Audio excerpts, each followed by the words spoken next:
A lot of the companies are trying to do everything for you, and they're kind of neglecting the most important piece of the puzzle, which is the creation, the fun part. Be careful of the tools you use. It's like using a sample without getting clearance today. To be quite honest with you, he said AI music, and I said, what? Like BB Al Drizzy, who knows if that it even has the ability to be a song or not without any legal ramifications. This is an FL Studio podcast where we talk about everything FL Studio and music production related. Every single week we give away every single one of my courses to 5 producers in the comments. Every software plugin, including Spawn. Wow. Sheesh. So 5 people in the comments? Let's go for it. All you got to do to enter that giveaway is get the keyword or the key phrase and enter it down in the comment section here on YouTube, and you're automatically entered. Every week, we pin the winners. Quick intro, 2 very special guests today. It's the first time we've had 2 special guests. Crazy. One we've had already, my best friend Jacob. Round of applause again. Friend of the show. And a good friend of ours, MJ. Thank you guys for hopping on again. And, for the first time, MJ. Long time coming, long time works. Yeah, we got a lot to talk about. You guys are like heavy into the AI stuff, both separately and now tag team, right? Yeah, absolutely. So look at us. We're just saying the same things at the same time. Like we're that. Jacob, we're the my same best now. friend Jacob. Yeah, pretty much. Yeah, exactly. Finishing each other's sentences out here. Yeah. Jacob, I can share about like how we met. Yeah, go for it. If that'll help. So I grew up a rapper, as Jacob was spitting bars right before this call. So music was my first love. And then I got into technology because essentially I grew up pretty poor. And I decided I wanted to start making some money. So I Googled what makes 6 figures as quickly as possible, and things in technology popped up. And got a degree in computer information systems, which is 2 years of computer science, 2 years of business. And then kept living this double life pretty much the whole time of like being a rapper outside of work and being like an engineer at work. And I spent 5 years working at Google. And while I was at Google, kind of the dream of forming Lemonade is what was birthed in my mind of like, oh, I'm seeing how AI is being used in so many other industries other than music to like advance what's going on. And I also see like unethical things going on. And I was like, you know what? Music has been my first love since day one. And if I could somehow help contribute in a positive way, this would be dope. And personally, I never made a plugin or VST before. So I shot Jacob like a Hail Mary DM. And I was like, dude, you don't know me. Like I work at Google, but I would love the chance to just pick your brains about like for me to build my first product or whatnot. And yeah, man, you responded. I can't remember exactly what you said, but you could pick it up from there. Yeah, no, I mean, I think it's funny even just hearing this story again, the fact that like me and you didn't have a relationship, you shot this Hail Mary and look at us, kind of years later, just quickly reflecting, I think is pretty crazy. And for anybody obviously listening, it's funny what can happen when you actually, shoot your shot and you do try, no matter what it is, whether it's technology, music, because I've had the same things happen. I was in MJ's position, but on the music side as well too. But yeah, when MJ reached out, to be quite honest with you, he said AI music, and I said, what? You know what I mean? Because this is like, what was it, 2022 or? Yeah, 21 or 22. It was early. 21. Though. It was before ChatGPT.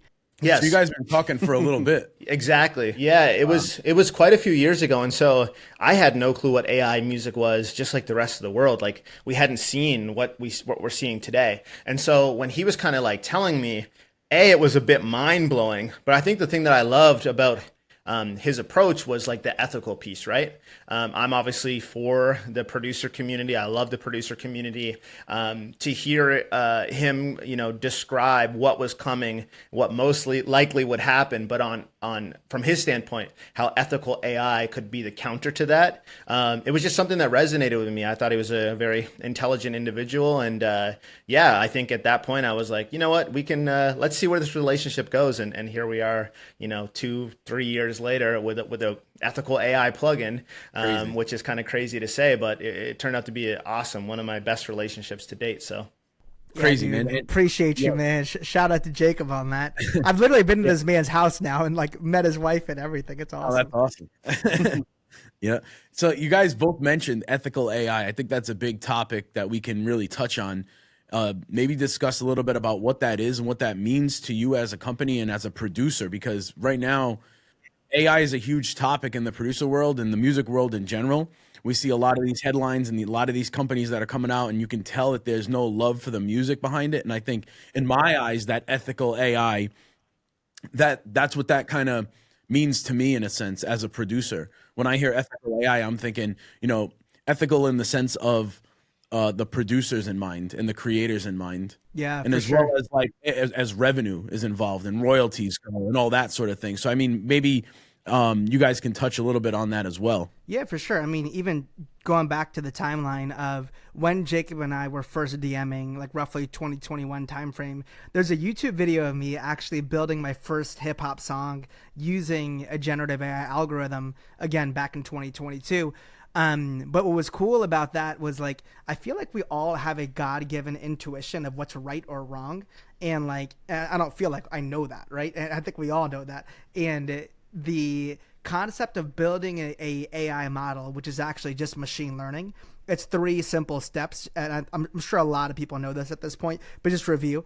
For machine learning, it's the training data, the algorithm, and then generating with the algorithm, right? So what everyone interacts with today is generating with the algorithm. So when you go to like ChatGPT and you hit generate, that model is already trained. But the only reason that AI is even smart or able to do anything is because of step 1, the training data. So an AI model is nothing without the training data. So back in 2022, it was crazy because like no one had any standard for what ethical AI was. But again, just using God-given intuition, it's like, all right, well, if this AI model is going to take data from other artists and then it's going to generate things in their styles, like true or false, should I be reaching out for consent from these guys, especially if it makes melodies in their style, right? And so again, there's no standard. I wasn't making money off of it, so I texted a bunch of producer friends even back in the day to get consent to build my first algorithm. So for me, fast forwarding all the way to today, the ethical aspect has 2 conversations.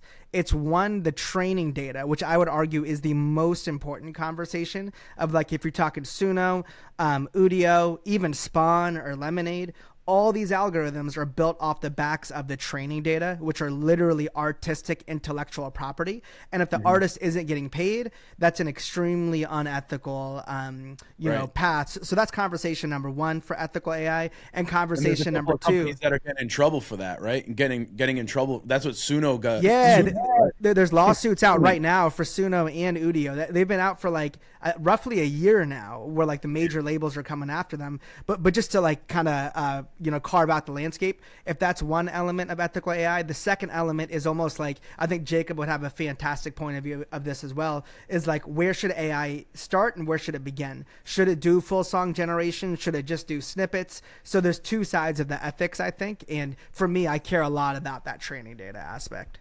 Yeah. Good points. And yeah, just to kind of go off that too, just to touch on MJ's point there, like, I think as most creatives, whether it's music or any sort of art, right? It's like the fun is in the creation. And I think what I found with a lot of the AI companies, and this is again why MJ's like kind of pitch to me really resonated, is that a lot of the companies are trying to do everything for you. And they're kind of neglecting the most important piece of the puzzle, which is the creation, the fun part. It's like most producers cook up, they don't want just that end result. They want the accidents, the happy accidents that happen in between. It'd be like playing a video game where you turned it on at the end. It's like you won. It's like, it's not that fun when you just type in a prompt and you hit export and it does it all for you. Maybe for somebody for their first time making music, that allows them to kind of get interested in, well, what's happening on behind the scenes. But I think for your average creator, like, we almost want AI to help us become better versions of ourselves. And I think the tools that I am currently looking for and the tools that I'm trying to make myself with MJ are ones that empower producers to be like the best version of themselves, to help them, maybe trim some of the fat, some of the things that slow us down, create beat block, and let us just have fun. Because I've realized, I'm blessed. I feel very privileged to do music full time. Not everybody has that opportunity. So if you have maybe a couple hours each month because you got a job and kids and everything else, it's like the last thing that you want to do is sit down and like you have to go through a bunch of technology and knobs and this and that. Like you kind of just want to cook up, you know what I mean? And so that was kind of a big reason behind Spawn. We wanted to kind of spark an idea, give you the seeds, but then allow you to kind of take it from a 4 or 8 bar and turn it into the song however you want to shape it, create it. Another thing too, like I hate that a lot of the AI companies were just doing audio, because again, it kind of puts you in this position as a creator, same as like sampling. It's like you can only do so much. Like now, obviously, we have AI stem splitters, but like if I want the violin to be a piano, I can't really do that, And so for us creating Spawn, I wanted that to be a reality, which we were able to make happen. And then just talking about the overall point of AI, I just want to convey to all my producers out there. It's like we're in this really gray territory. I think MJ can talk a little bit about the copyright, because we were just on this great lawyers panel talking about this. But like, I think the tools are incredible. I'm not here to say that they aren't. The issue is what happens in 3, 4, 5 years when we probably find out that they took every single song off Spotify to create the output that you just did, right? It'd be in my mind, it's like I wouldn't take a James Brown sample because I know the outcomes if I sample it and I don't clear it, right? So in my mind, I'm like, you're kind of doing the same thing, almost and the same thing, and you're releasing the music, and you're just kind of fingers crossed that like. Yep.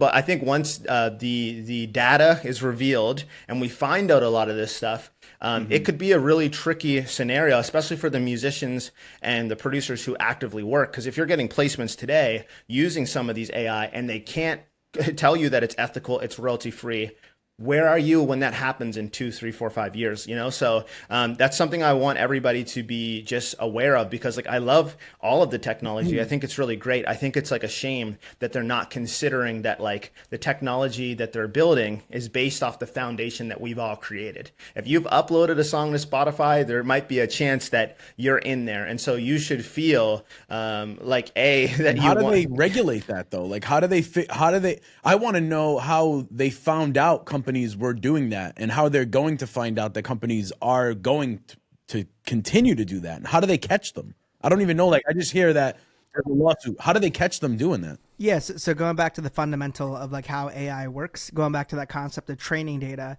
the more data and the more quality of the data, the better the algorithms, right? So it was kind of this thing where musical AI models, I would say around 2022, 2023, were generating roughly the same kind of stuff. Like a lot of it sucked, to be honest. And like Lemonade decided to put some sauce behind our algorithms to make it like slightly different and stand out. But out of nowhere, when companies like Suno came out, they were generating all these different types of audio. So the first question is, what is the training data?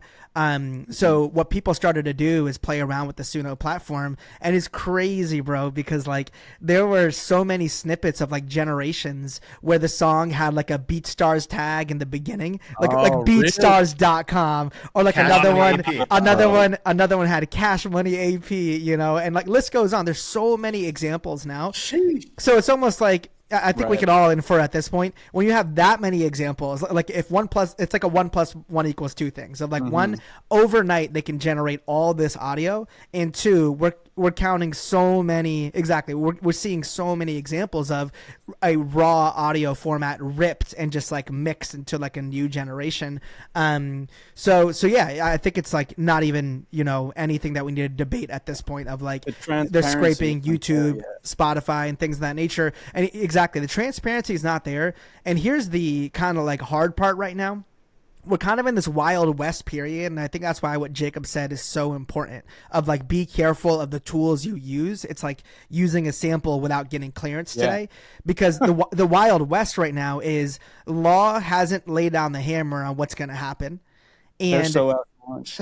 Exactly. They're so out of touch. And here, so fast. Here's the second thing. The problem we're trying to talk about here is called attribution. That's like the AI word for this. So attribution means when a model generates something, what comprised of that generation? Like, was it 20% Larry, 30% MJ, 50% Jacob, right? Like that is what attribution's the goal is to be able to accomplish, but that technology doesn't exist today. So you have one, tech that doesn't exist at 100% accuracy, two, law that doesn't lay down the hammer on anything, and then three, this like brand new creation format. So for a company like ours, and even many conversations I've had with Jacob, it is the land of opportunity of trying to do things the right way and the ethical way to protect artists, because the tech doesn't exist. But between all of us, like the last couple of months have been kind of crazy in terms of like BB Al Drizzy. Who knows if that it even has the ability to be a song or not without any legal ramifications.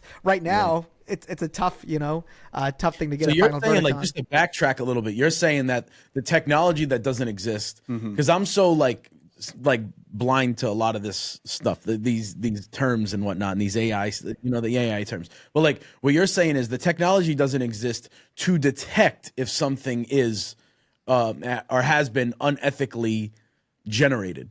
Yeah, Is that what you're saying? exactly. There's not a 100% technology solution that says if I put in 100 files in my training data set and I generate with it, what even made up that generation. There's not a 100% accurate solution on that right now.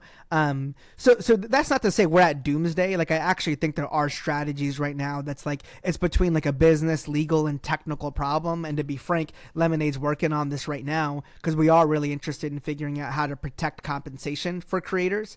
But I think it's going to be like until the end of this year until we get a like valid solution that's actually able to track these things. Yeah.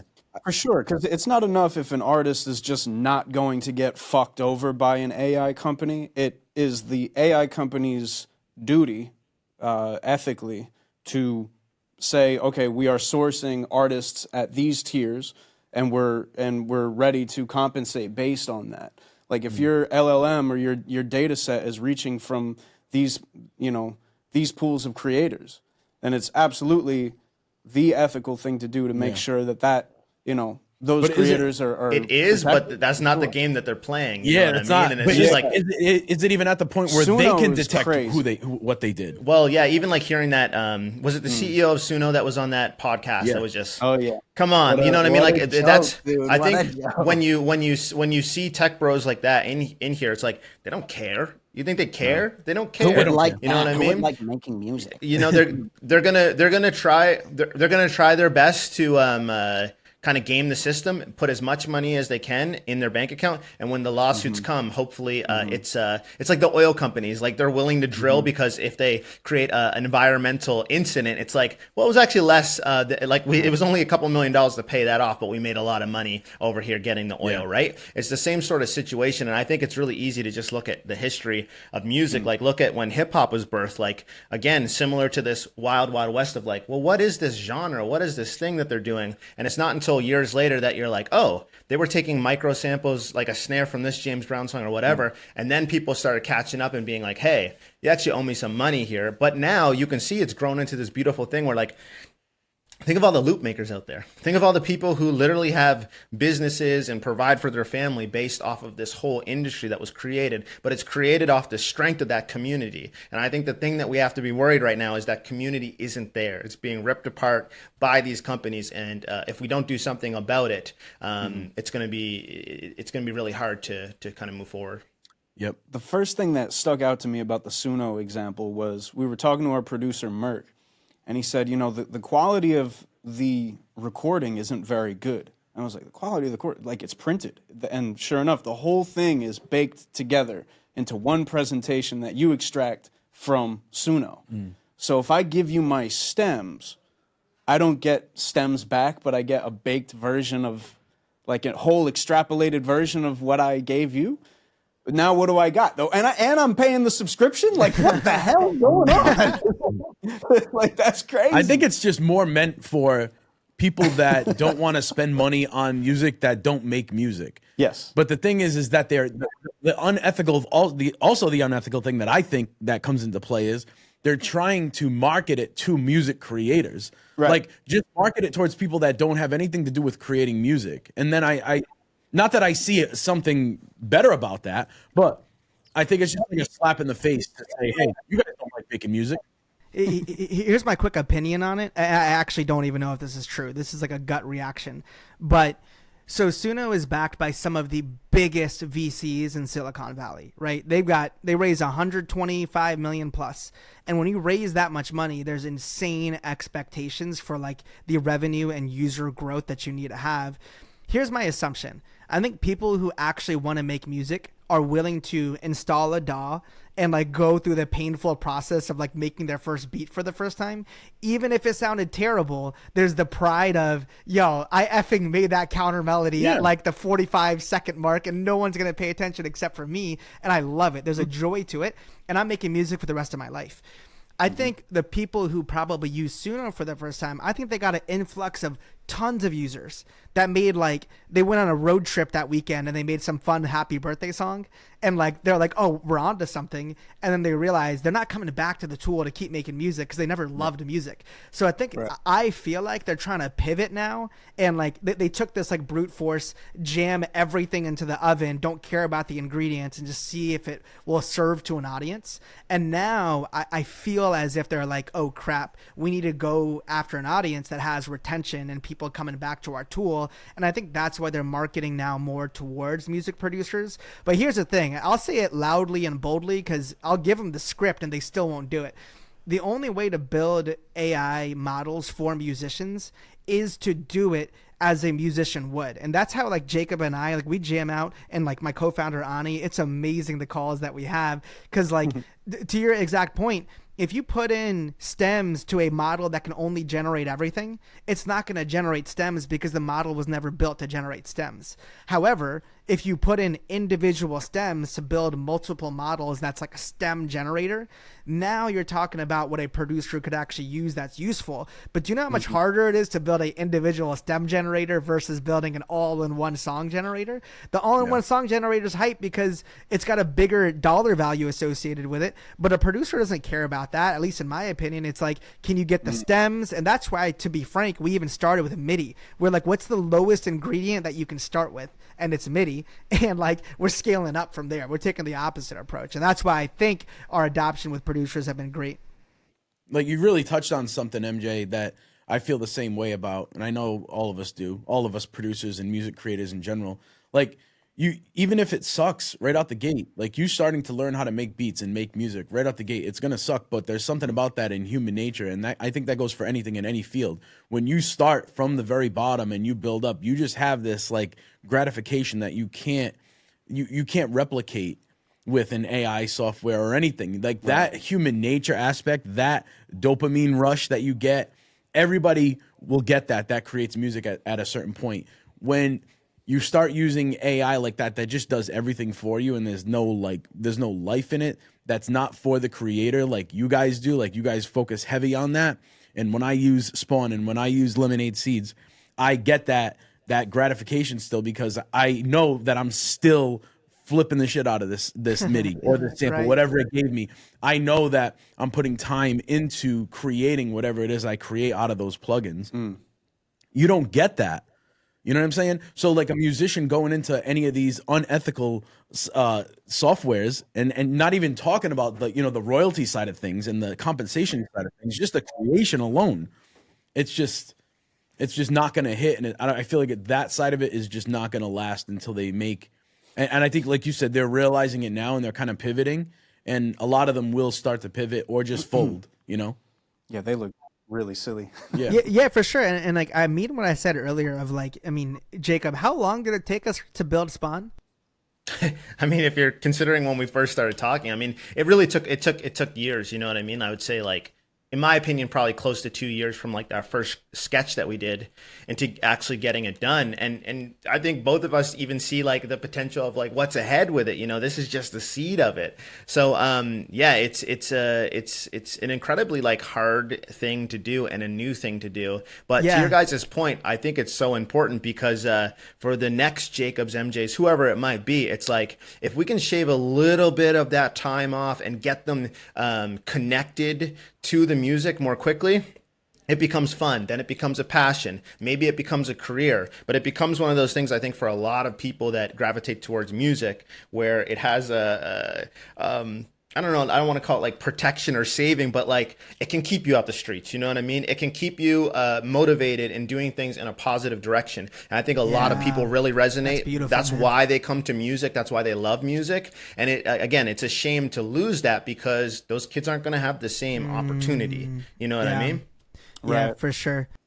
I don't see it being lost either. I don't see it going away. Like I'm not nervous about a company like that comes along and that wants to just do everything for us. Cause I think naturally we don't want that. Well, here's the problem though, because I agree with you in terms of like, I think that the big picture, we're all speaking the same language, which is great. Like making music is like a video game. It's like going to the gym. It's like you got to go in multiple days a week. You're sore, but you feel good about being sore. And we love that. And we're proud of that, of being artists. But here's the problem. So a tool like Suno, Udio, or any of these new AI full song music generation companies, what are they coming after from a compensation opportunity point of view? So what do I mean by that? Like, I really believe if it not today, in the next couple of weeks, sync licensing is going to be threatened by full AI generators, right? And if sync licensing is first, I think, again, I don't want to like project doomsday, but just to be smart and think about what is the worst case scenario so we can build against that. What comes next? It's probably type beats. Like, what's the type beat market? You know, like if there's enough Lil Baby type beats generated, AI will have enough data to start creating Lil Baby type beats. So now friends that I have, that we all have, and like people yourselves who make, you know, a living off of selling and licensing and like publishing beats, AI can come for that, and that's the only reason I want to call out that point of like why it's so important to care right now and like rock with, you know, ethical companies and like completely boycott, I would say, the unethical ones, is like they're literally going to end up competing with music creators in the next 18 months if they're not already, and that's the point I just want to make clear, because while I agree creativity is not going to be replaced, we're all going to love it, what happens to the incentive to be a full-time creator if the compensation opportunities are only you got to be a recording artist that's Billboard charting, and even that's not quote unquote safe. So that's why it's important to be like educated on it, because there's things we can do about it. It's not too late. That's the one thing I want to be 100 on, but I'm also trying to say it's not as simple as we'll always be creative, so like, you know, we're good to go, at least from my point of view. The devaluation of music, it kind of continues. Exactly, And the devaluation of music. I think my fear, to MJ's point too, is like, think of like Spotify. They have all of the data that they need to create the best song for somebody who's at the gym or going through a hard time or whatever it is. Like, they know the BPM, the keys, how many get listened to, all this type of stuff. It's like, once they maybe incorporate that technology, that's streams and songs that maybe people will just listen to. They won't actually care whether it's AI or human, and it becomes top of the charts. But then Spotify, what? They compensate themselves. You know what I mean? It's like, exactly. They kind of cut the creator out even farther than we've already been cut out. So these are things that matter if you ever have considered, you know, maybe wanting to do this full time and stuff. Like you know, anyway, it's crazy. Artists, get to know your audience, you know, be as direct to consumer as you can be. Just the same way that all like companies like try to be like as direct to the consumer as possible, like artists be the same way, because you can scale accordingly like that. You know what I mean? You ain't got to have the, you know, 125 million that Suno got, but if you can reach out to 30 fans on a mailing list or 30 fans, like have a grasp on all that stuff too. You know, that's where I think sure. personal brand is so important. I've been that's so teaching true. as much as I can from day one that personal brand is everything. Branding is everything. And nobody can ever really take that away from you. When somebody connects to you, when fans and an audience connects to you, or customers connect to you in a way that's personal, it's different. And nobody can really take that away from you. AI can't take that away from you. Exactly. People love you. They love you no matter what. So when a company pulls information about like, all right, we're gonna that first step where it's like almost like a reference. The training tool. data. Yeah. Right. The training data. When they grab stuff like that, is that kept in any sort of cache or in a log or like a blockchain sort of thing so that it's reviewable, like where people are pulling stuff from? So the way it works is there's like a collection of data, so it could be MIDI, audio, or whatever, and it's stored in some type of database. And most AI companies are going to use some type of cloud provider.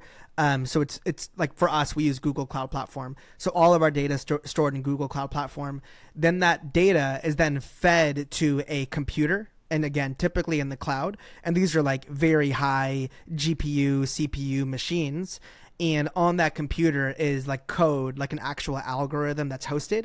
And that algorithm will ingest the data from that database and turn that data into numerical values. And those numerical values is how it's actually able to come up with pattern recognition of like, if you play the C note, I should play D next, for example. So it breaks it all down to numbers. And then from the code, it actually trains for like days, weeks, sometimes months on going through that same catalog over and over and over again. And then once the model is done training, then it's able to, you're able to ask it for predictions. Like I can generate with it. So the long story short is that's the overall process. But that training step, that months of like breaking down the different data sets and like going through and reviewing, there is no traceability right now in like what was the specific step that inspired you to generate this melody. And to be clear, like AI is completely decoupled from like the blockchain world and things of that nature. So that's kind of the AI pipeline. Personally, I never got into the crypto space too much. I had so many friends that are like, bro, buy this monkey. And I was like, yo, I can't do this. I got to double down on what I believe in right now. So I'm not going to say in the future, there may not be some overlap. But the promise of what blockchain was supposed to be, I feel like there's got to be some overlap here because again, I'm not an expert in that world at all. But the idea of like identifying a specific traceable like asset and like the lineage of it from a resale point of view is very easy, but from a AI model point of view, I don't know if blockchain is necessary or not, but just to call it out, regardless of the technology, it hasn't been figured out. Yeah. I had that same thought, like maybe that is one of the answers, and I'm not an expert in either ones, but that's just where my brain went during the beginning of this conversation. Like, is blockchain a way to regulate this system in some way, shape, or form? I think that'd be a great conversation for people that are in the whole Web3. Yeah, no, I mean, honestly, like it's funny because someone on my team brought that up and I had like a knee jerk, like get the F out of here reaction. Like we're not doing, like Lemonade is not touching crypto. You know what I mean? But then I think, no, exactly. I think as like creatives, founders, whatever, we always should take a step back and check our ego to be like, wait a second, even though you felt this way one time about a technology doesn't mean it's where it's at today. And the premise of what blockchain was supposed to do, I agree. There's something there. And I think more interestingly, I think where it may, just predicting to the future, I think where it may be more useful rather than attribution is like the payments to artists. So every time something's generated, like quick, instant payments and like from a global point of view. So someone on my team named Seth is who told me about that idea. And I was like, that actually sounds pretty interesting. But the attribution part, still up in the air for sure. Yeah, I think that with the payments and the royalty side of everything, of getting creators paid, that when their music is trained, on that AI, I think that's a huge thing. I think that's where blockchain can really come. If it works in tandem with a sort of ledging system like that, then I think it's totally, because the thing about the blockchain that stuck with me is that it's retention of your intellectual property. If you can get it on the blockchain and have it represented that, like, John sold this Hulk Hogan, Stone Cold bobblehead to Larry in 2025, you know what I'm saying? That's kind of like a watermark of some yield to ownership of John's, original thing. You know what I mean? It's receipts on the asset. No, that's a good point. I actually have a question for you guys. So we're wrestling with this at Lemonade, and I'm curious y'all's point of view. So if attribution is figured out, like you're able to know based on a song's generation, it is 20% artist A, list goes on. Do you think, or what do y'all believe would be the path forward for like publishing and recording points on that generation? Because that's, again, we're talking Wild West, so we might paint the future on this call. But like the point is, I think it's like one of those, I'm curious if y'all think any points or if it's like, any knee-jerk reactions to that. I think there's like so many things that go into play now. The record Like, label mob's about to have to pull up. yeah, because like I feel like, and like I said, I'm like so like dumb to this whole side of things, and like wouldn't it have to start where the original music that was created, that is the trained, that the AI is using to train its that software, wouldn't that original piece of music have to be involved with like a blockchain or some sort of system at the very, very beginning to even be considered for this whole attribution side of things when it comes to AI generation? So everything you said is perfectly true. The only thing I'd say is the blockchain wouldn't be necessary. The word attribution would need to be. So from step one, that database I was describing, it's all there. So all of that would have to be 100% like copyright, consented in order to train. So that's step one. Once you train it and then you generate, my question is, when you generate the algorithm and attribution is working totally fine, from an artist point of view, is there something you would feel entitled to, of like, I feel like it would be fair for me to get a certain like few percentage points or like get no points at all? Because technically speaking, I guess it's similar to sampling. If y'all are like, are experts at this. I think it should kind of mirror that, right? I think the hardest thing though with that is like, there's going to have to be some sort of union, organization, program or something. Because imagine if you say, hey, I made this song, it's a Drake song, but we did use AI portion for it. And of the AI portion, it was trained off of 1,000 different people, and we use little bits from those 1,000 different people. It's like, well, are you giving 10% of the record to them, and then are they breaking that down into micro fractions, which I don't even believe is possible under 1%, from at least from my knowledge base, when it comes to publishing. Like, you can't split you can't split it in like into half, essentially. I think the lowest it can go is 1. So like, where do you go if you do that? And also, who's fighting for that? Because you're not gonna have 1,000 managers and publishers and all kinds of people in the mix, I don't imagine, because I don't imagine anything would move forward. So to me, I see it stops, and then it stops there too, because what if the AI company just doesn't even allow that unless they're by law obligated to do so? Well, so it's like, the AI company doesn't even have to do that right now. No. Oh yeah, for sure. And we're talking about best case scenario, but yeah, go ahead. Right. I think with something this new that is clearly going to have a lot of entanglement with like, governmental regulation, like certain ethical questions, I think should be called into effect.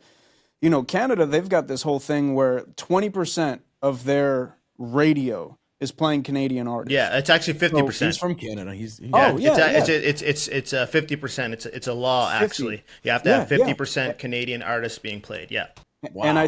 And I think if you've got sort of like in tandem with all these people, private and public sector, if you can have some sort of like, instead of giving one individual like 0.7 pennies every 4 years or whatever, American artists, or however you can partition it in a way, it's like there's resources that are on paper as being out there for artists. You got artist grants, you've got all sorts of opportunities where like, this is all stuff that's way out of my pay grade, but if you can figure out how to put the resources out there, the money, the opportunity to artists that are definitely, if the company's operating in America, definitely inputted, you know what I mean? I don't know. It's crazy. It's too crazy. My head's about to fall off.